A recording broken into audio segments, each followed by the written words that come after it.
Episode 3 के अंत में जब भीड़ छूट चुकी थी और जीवन अचानक बहुत शांत हो गया था, वह अकेला खड़ा था। अकेला पर खाली नहीं। चारों ओर लोग थे पर भीतर कोई शोर नहीं था।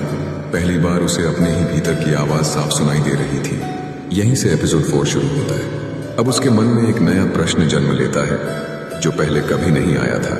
अगर यह सब सजा नहीं है तो फिर क्या है? वह याद करता है कैसे सब कुछ धीरे धीरे उससे छिना। पहले भरोसा, फिर संबंध, फिर पहचान और अंत में भीड़। पर अजीब बात यह थी कि जितना बाहर खालीपन बढ़ा उतनी ही भीतर एक स्थिरता उतरने लगी। उसे महाशिव पुराण की एक पंक्ति स्मरण आती है, शिवः केवलम दाता न भवति, शिवः संस्कर्ता भवति। शिव केवल देने वाले नहीं हैं, वे गढ़ने वाले हैं। यहीं उसे पहली बार समझ आने लगता है यह सब टूटना नष्ट होने के लिए नहीं था, यह संस्कार था। महाशिव पुराण कहता है जब शिव किसी को विशेष मार्ग के लिए चुनते हैं तो वे पहले उसके पुराने आकार को भस्म कर देते हैं। जैसे अग्नि सोने को नष्ट नहीं करती, उसे शुद्ध करती है। वह अपने जीवन को अब नए दृष्टिकोण से देखता है। क्या सच में मैं दंड ईद किया जा रहा हूं या तैयार किया जा रहा हूं? उसे याद आता है शिव स्वयं भी राजमहलों में नहीं रहते, वे कैलाश में रहते हैं, निर्जन, शांत और अकेले। महाशिव पुराण बताता है शिव का मार्ग हमेशा एकांत से शुरू होता है, क्योंकि जहां भीड़ होती है वहां अहंकार पलता है और जहां एकांत होता है वहां चेतना जागती है। एपिसोड 4 में वह यह समझने लगता है कि जो उसे दंड लग रहा था वह वास्तव में दीक्षा थी।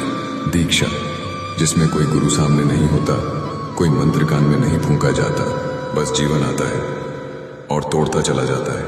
महाशिव पुराण में वर्णन है जब देवताओं का भी अहंकार बढ़ गया था तब शिव प्रकट नहीं हुए बल्कि अदृश्य हो गए, क्योंकि शिव की अनुपस्थिति भी एक शिक्षा होती है।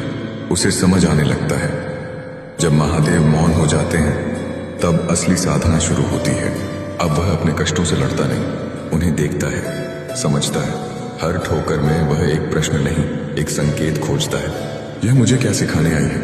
एपिसोड 4 का सबसे बड़ा मोड़ यहीं आता है। पहली बार वह अपने दुख से भागता नहीं, वह उसके सामने शांत बैठ जाता है और उसी क्षण महाशिव पुराण का यह भाव उसके भीतर उतरता है। शिव दुख नहीं देते, वे अज्ञान जलाते हैं। अब उसे स्पष्ट दिखने लगता है जो रिश्ते छूटे वे उसकी ऊंचाई सह नहीं सकते थे, जो रास्ते बंद हुए वे उसकी दिशा नहीं थे, और जो पीड़ा मिली वह अंत नहीं थी, वह आकार दे रही थी। एपिसोड